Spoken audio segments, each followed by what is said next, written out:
HD सच्ची कहानियों पर आप सभी का स्वागत है। अरे तुम क्या पुराने जमाने की औरतों की तरह सर पर सवार हो गई हो कि शादी से पहले घर से बाहर कदम नहीं रखना। अरे यार, जो मजा मेहंदी की रात को बाहर दोस्तों के साथ घूमने में है, वे भला घर में बैठकर बड़ी उम्र की औरतों की पुरानी कथाएं सुनने में थोड़ी है।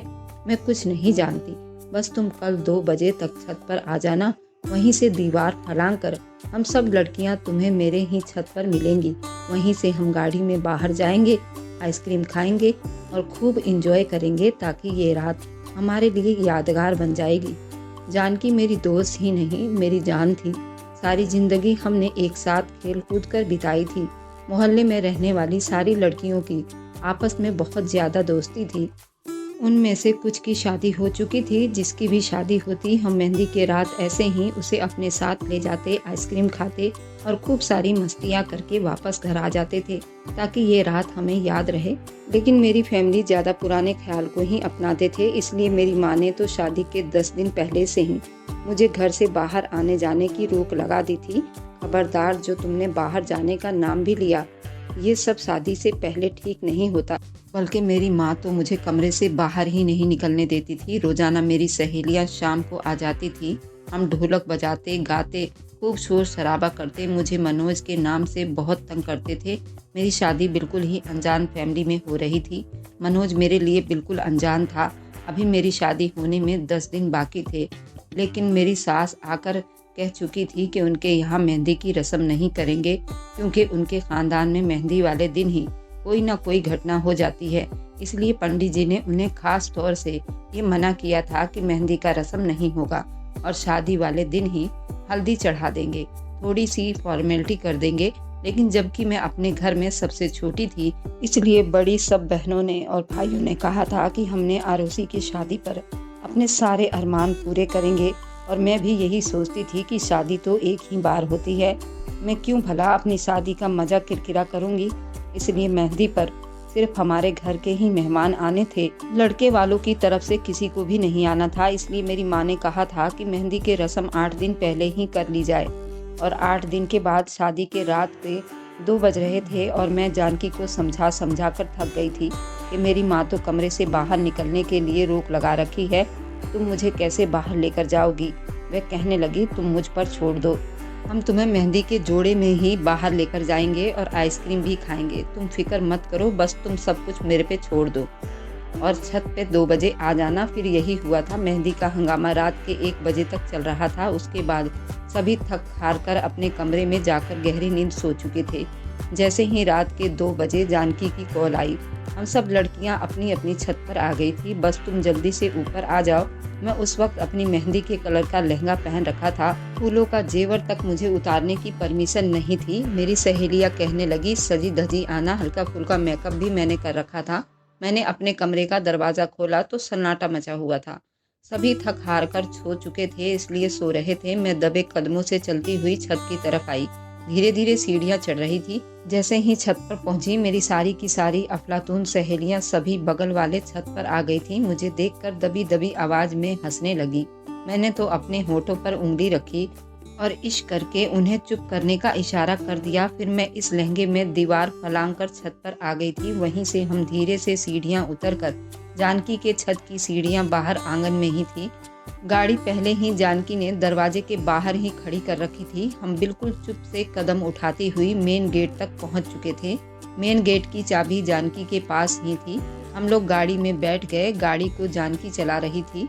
हम 4 सहेलियां भी, मुझे जानकी ने अपने साथ फ्रंट सीट पर बैठाया हुआ था। रात के 2 बजे के टाइम में हमारे गलियों में बिल्कुल सन्नाटा मचा हुआ था, लेकिन बाजार खुले हुए थे और लाल किला और सदर बाजार, चांदनी चौक पूरी रात तो खुले ही रहते हैं। हम लोग मेन मार्केट में पहुंचे थे तो ज़्यादातर दुकानें बंद हो चुकी थी।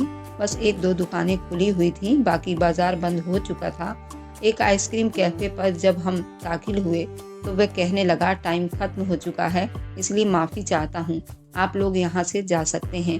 लेकिन हमने उसकी बहुत विनती की, प्लीज़ हमें आइसक्रीम खाने दो। जानकी कहने लगी, हमारा नहीं तो दुल्हन का तो ख्याल कर लो, घर वालों से छुप छुपा कर आइसक्रीम खाने आए हैं। सब लड़कियां हंसने लगी। वह पार्लर वाला भी मुस्कुराने लगा। आइए तुम्हारे कहने पर मैं तुम लोगों को आइसक्रीम खिला ही देता हूँ। जब अंदर गए तो पूरा कैफ़े खाली था, सिवाय एक टेबल पर वहाँ एक नौजवान बैठा ढेर सारी आइसक्रीम अपने सामने रखा था। जब हम अंदर दाखिल हुए तब हमने उसे देखा था। उस लड़के की नज़र मुझ पर पड़ी थी क्योंकि मैं ही मेहंदी का लहंगा पहन रखा था। बाकी लड़कियों ने तो और कपड़े पहन रखे थे। हम एक टेबल पर बैठ गए। वह लड़का बार बार मुझे ही देख रहा था। आइसक्रीम जैसे ही ख़त्म हुई मैंने जानकी से कहा कि चलो यहाँ से, क्योंकि मुझे बहुत बेचैनी हो रही थी। उससे पहले कि हम उस आइसक्रीम पार्लर से बाहर निकलते, वह नौजवान लड़का भी उठा और मेन गेट के दरवाजे पर चला गया और वह खड़ा हो गया। हम भी अपने कुर्सियों से ठीक से उठे भी नहीं थे कि जब उसने मेन गेट के पास खड़े होकर आइसक्रीम वाले को गुस्से से बुलाने लगा, बाहर निकलो और दुकान का शटर बंद करो। ये सुनकर तो हम सब लड़कियों की जान ही निकली थी। साथ उस लड़के ने अपनी जेब से पिस्तौल निकाली। ये देखकर हमारे रंग उड़ गए थे। ये सुनकर हम जल्दी से आइसक्रीम कैफे से दरवाजे पर चले आए। हमें लगा वह आदमी दुकान बंद करके आया होगा, इसलिए हमें वहाँ से निकल जाना चाहिए। अच्छा होगा, हमने कहा, हमें यहाँ से बाहर जाना है। वह नौजवान मेरी तरफ बढ़ा, कहने लगा, ऐसे कैसे जाने दूंगा? तुम्हारे हुस्न ने मेरे होश उड़ाकर रख दिए हैं। क्या कमाल की लग रही हो। ये सुनकर तो मेरा दिल धड़कना ही भूल गया था। ये कहने के बाद उसने आइसक्रीम कैफ़े के मालिक को कहा कि तुम बाहर जाकर शटर बंद कर दो या फिर मैं तुम्हारा भेजा उड़ाकर रख दूं। उसने अपनी बंदूक आइसक्रीम कैफ़े के मालिक के सर पर तान रखी थी। वह नौजवान डर गया था और मेरी दोस्त भी घबरा गई थी। मेरा तो ये हाल था कि मैं रोने को हो गई थी। मैंने खुद को संभाल कर कहा कि तुम जानते हो कि मेरा भाई पुलिस में है, छोड़ दो मुझे, वरना मैं तुम्हें छोड़ूंगी नहीं, पुलिस के हवाले कर दूंगी। मुझे उस वक्त यही कहना ठीक लगा था। ये सुनकर वह नौजवान हैरानी से मुझे देखने लगा, कहने लगा, अच्छा तो तुम मुझे पुलिस के हवाले करोगी? उसने मुझे बाजू से पकड़कर पीछे किया और दरवाजे से हट गया। उस दुकानदार से कहने लगा, जाओ बाहर, जो कहा है वह करो। फिर मेरी दोस्तों से भी कहने लगा कि तुम सामने टेबल पर ही बैठ जाओ, अपनी इस खूबसूरत सहेली को अपने साथ लेकर जाना।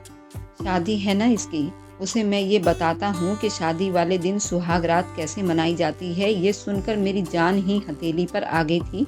मेरी दोस्त भी उससे कहने लगी, भगवान के लिए हमें जाने दो, हमारे मोबाइल और पर्स में जितने भी पैसे हैं वह सब देने को मैं तैयार हूँ। वह कहने लगा कि नहीं, पैसा नहीं चाहिए, ये लड़की चाहिए। मैंने उसके सामने हाथ जोड़ दिए थे। मैंने कहा, मुझे जाने दो, तुम्हें भगवान की कसम है, मुझे बर्बाद मत करो।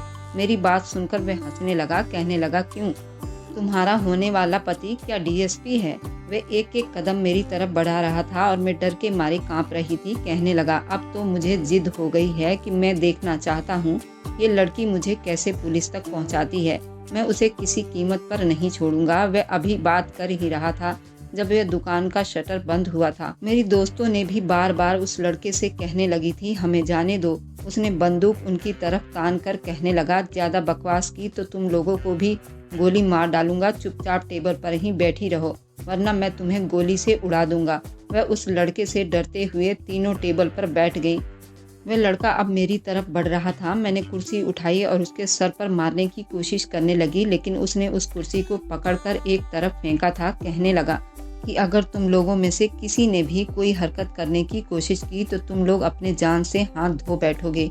इसलिए मैं जैसा कहता हूँ वैसा ही करो और चुपचाप कुर्सी पर बैठो, वरना याद रखना तुम्हारी इज्जत का यही फलूदा बन जाएगा। तुम्हें सुबह से पहले नहीं छोड़ूंगा, लेकिन अगर तुमने मेरी बात मान ली तो तुम्हें मुझसे छुटकारा मिल जाएगा। तुम वापस चली जाना, अपनी शादी मनाना। उसके शब्दों और उसके मुंह से बदबू से लग रहा था जैसे वह नशे में धुत है। कहने लगा, किसी को कानों कान खबर नहीं होगी, लेकिन मुझे ये बात मंजूर नहीं थी। मैं कैसे कोई पाप कर सकती थी? मैंने कहा, तुम मुझसे दूर रहो, तुम्हें जिंदा नहीं छोड़ूंगी। लेकिन उस आदमी ने बड़ी बेदर्दी से मुझे अपने हवस का निशाना बना लिया था। मेरा चीखना चिल्लाना और मेरे दोस्तों की सिसकियां बस वहीं आइसक्रीम कैफे में गूंज कर रह गई थी। उस लड़के ने अपनी इच्छा पूरी करने के बाद वह आदमी कहने लगा, अगर तुम ये सब कुछ शराफत से होने देती मैं तुम्हें शायद जल्दी छोड़ देता, लेकिन अब मैं तुम्हारी कमर पर एक ऐसी निशान लगाऊंगा कि तुम्हारा पति शादी के रात ही उसे देखकर तुम्हारी हकीकत को जान जाएगा। ये कहने के बाद उसने अपनी जेब से एक ब्लेड निकाली। मैं उस वक्त वैसे भी बिल्कुल बेजान हो चुकी थी। उस आदमी ने मुझे अपने जुनून का निशाना बनाया था। मुझ में कुछ भी हिम्मत नहीं बची थी। मैं और ज़्यादा कुछ नहीं कर सकती थी। मेरी कमर पर न जाने क्या लिखा था। मैं दर्द के मारे चीख उठी थी।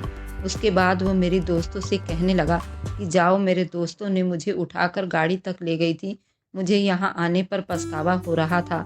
काश कि मैं अपनी माँ की बात ना टालती, अपनी दोस्तों की बात ना मानती, रात के इस पहर अपने मेहंदी के जोड़े में बाहर ना जाती, बल्कि बाहर ही ना निकलती। मेरी दोस्त भी बुरी तरह से रो रही थी, मुझसे माफ़ी मांग रही थी, लेकिन मैं गुमसुम बैठी थी। सुबह 5 बज रहे थे। जानकी के छत से मैं अपने छत पर आ गई, अपने कमरे में आकर बैठ गई। फिर अपनी किस्मत पर फूट फूट कर रोने लगी। मेरे दिल से उस आदमी के लिए सिर्फ और सिर्फ शराब निकल रही थी। लेकिन गलती तो मेरी ही थी ना, मुझे नहीं जाना चाहिए था। सुबह तक मुझे बुखार हो चुका था। मेरी माँ देखकर परेशान हो गई। उन्हें लगा बुखार की वजह से मेरी ये हालत हुई है। ये दिन मेरे लिए बहुत बड़ी परेशानी वाली थी। जानकी ने कहा था कि तुम किसी से कुछ मत कहना, किसी को कुछ भी पता नहीं चलेगा। लेकिन ये बात भला पति से कैसे छुप सकती थी? और फिर मेरी इज्जत पर जो दाग लग चुकी थी, उसके बाद उस आदमी ने न जाने मेरी कमर पर क्या लिख दिया था।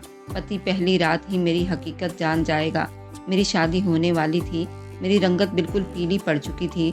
मैं हर वक्त रो रही थी। मम्मी मुझे रोने की वजह पूछती तो मैं ये कह देती कि आप लोगों से बिछड़ने का गम है, लेकिन ये गम तो कुछ और ही था।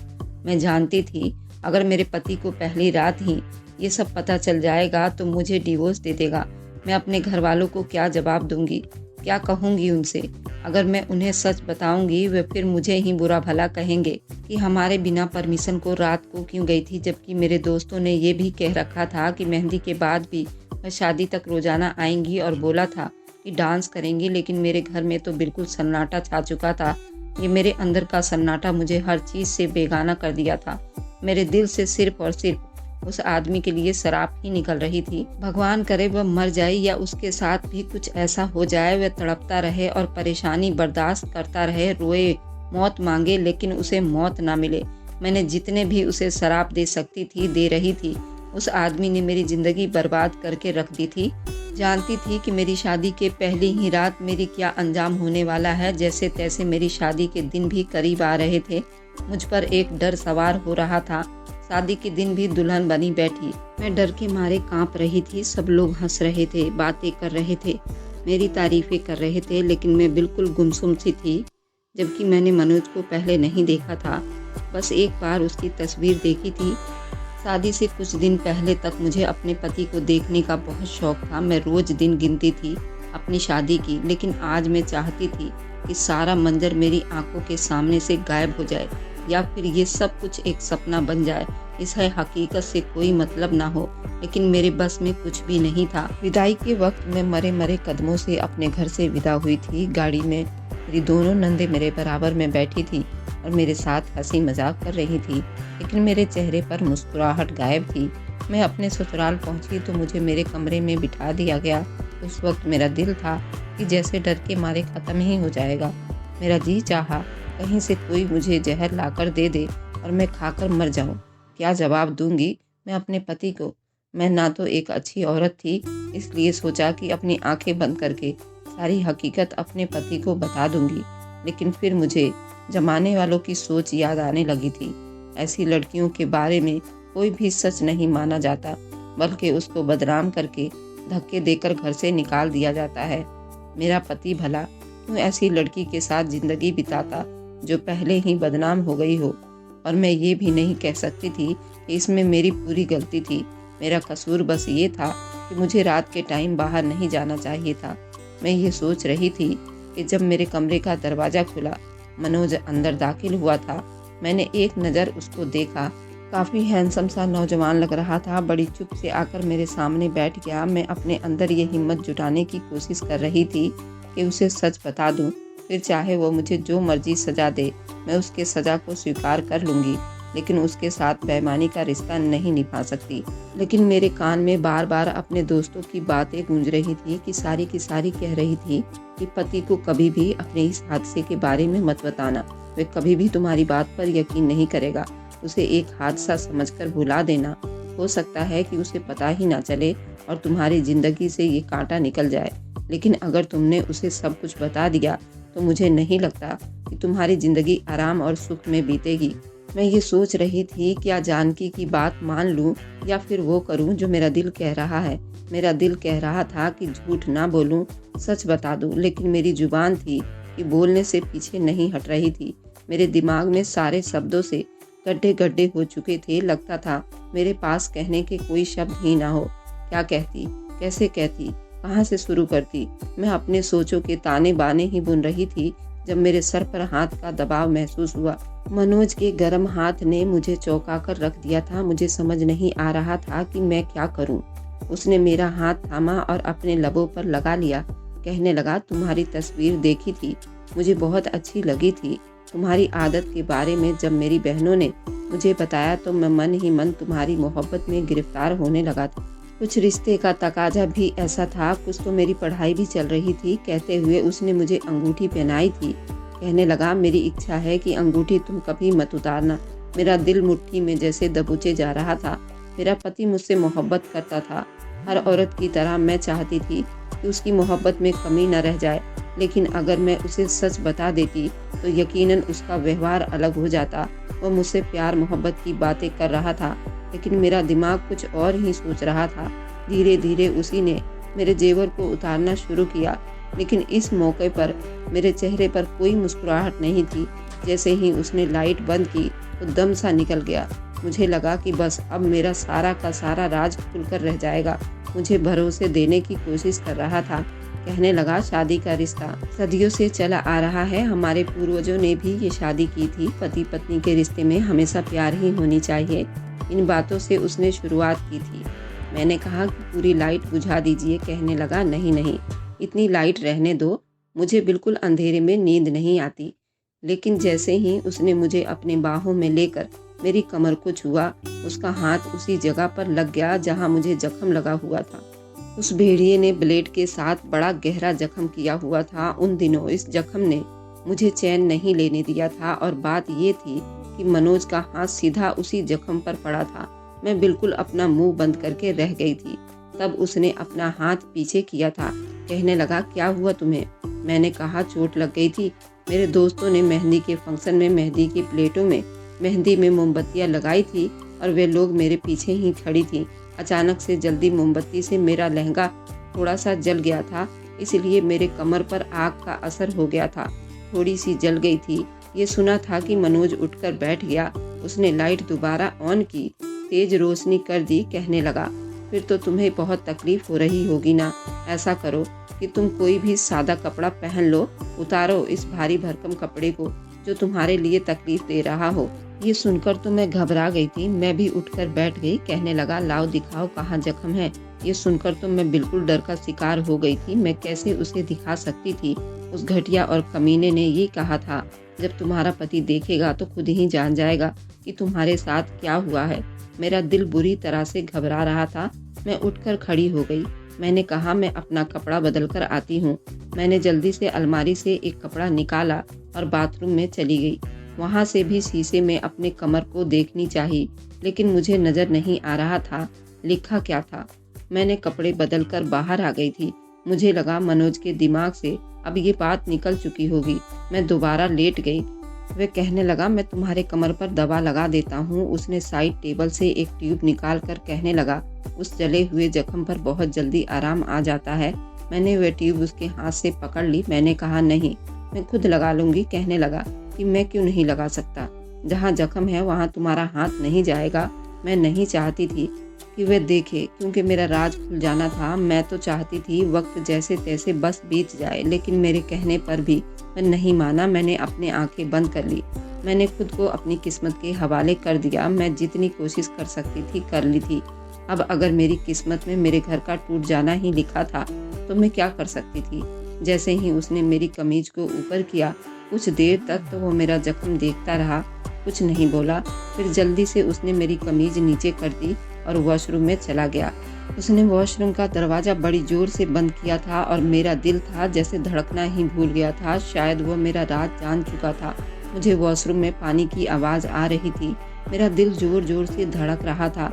शायद वॉशरूम में बाहर आते ही मुझे धक्के मारकर कमरे से निकालकर सब मेहमानों को शोर मचाकर बुलाता, मुझे घर से निकाल देगा और मेरे घर वालों को बुलाकर जलील करेगा।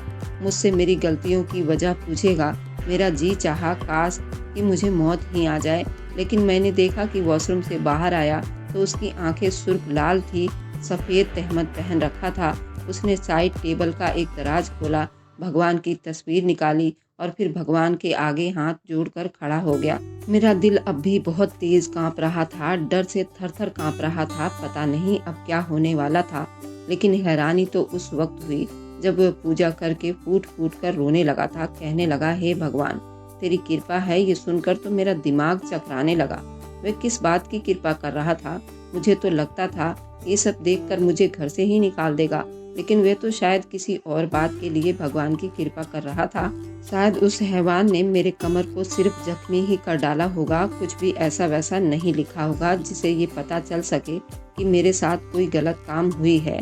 जैसे ही वो पूजा करके फ्री हुआ, मेरे पास आ गया, मेरे कमर पर दवाई लगाई और कहने लगा, आरोसी, तुम्हें आराम की ज़रूरत है। मैं तो उसका व्यवहार देख कर ही परेशान हो गई थी। उसने उस रात मुझे छुआ तक नहीं था।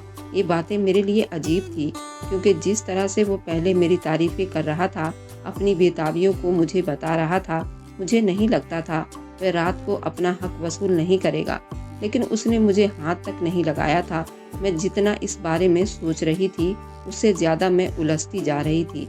सुबह नाश्ते के बाद कहने लगा कि मैं तुम्हें किसी से मिलवाना चाहता हूँ। फिर वो मुझे ऊपर ले गया। वहाँ पर एक कमरा बना हुआ था जो कि बंद था। उसके अंदर से आवाज़ आई, कौन है? वह कहने लगा, मुकेश, मैं हूँ। अंदर से आवाज़ आई, तो आ जाओ ना यार। जैसे ही मुकेश ने दरवाज़ा खोला, मुझे लगा ज़मीन फटे और मैं उसके अंदर समा जाऊँ। मुझ पर कयामत टूट पड़ी थी, क्योंकि सामने ही वही आदमी व्हीलचेयर पर बैठा हुआ था। जितना उसे देखकर मैं हैरान हुई थी, उतना ही वह मुझे देखकर हैरान हो रहा था। मेरा दिल तो यूं था कि धड़कना ही भूल गया था। जल्दी से पलट गई और मैं बाहर जाने लगी, जब मनोज मेरा बाजू पकड़कर कहने लगा, मेरा छोटा भाई है, मिलोगी नहीं उससे? ये सुनकर तो मुझे एक कयामत सी टूट पड़ी थी। वह भी फटी फटी आंखों से मुझे देख रहा था। ये कैसी परीक्षा थी मेरे लिए? ये घर मेरा तो बर्बाद ही हो जाता। मनोज मुझे अंदर ले गया था। कमरे का दरवाजा भी बंद कर दिया। मुकेश मुझसे नजरें चुरा रहा था। वो मिलाता भी कैसे? उसके चेहरे पर एक डर से पसीना आने लगा था। मनोज उसके पास ले गया और उसके पास रखे सोफे पर मुझे बैठने के लिए कहा और खुद भी बैठ गया। फिर मुकेश पूछने लगा, क्या भाई, ये वही लड़की है ना? ये सुनना था कि मेरी जान ही निकली थी। वह क्या ये सब जानता था? मुकेश ने नजरें नहीं उठाई थी। वह चौंक कर उसने हाँ में सिर हिलाया था और फिर टूट कर रोने लगा था। हाथ जोड़ने लगा और कहने लगा, मुझे माफ़ कर दो। मैंने तुम्हारे साथ बहुत बड़ा पाप कर दिया है। मुझ पर एक राक्षसी जुनून सवार हो गया था।